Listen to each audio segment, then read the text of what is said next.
चलो बेटा, कोशिश करते रहो। चाचा, ये सुल्तान का जंगलीपन नहीं जा रहा।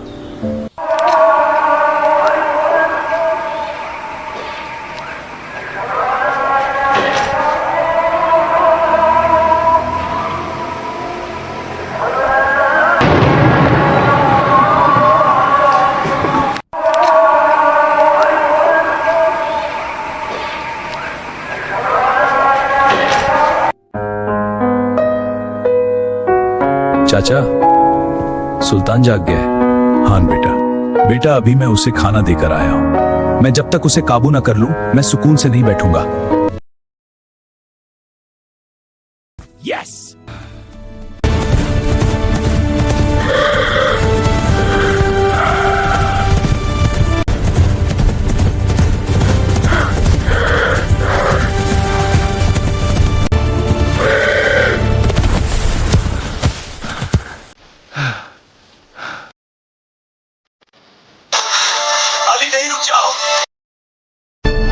बस करो, शर्म करो। चाचा, मैं इसका मालिक हूँ, इसे मेरा तबेदार बनना होगा। बेटा, मालिक तो तुम्हारा भी है, क्या तुम उसके तबेदार हो? अगर नहीं तो तुम भी इसी ही सजा का हकदार हो।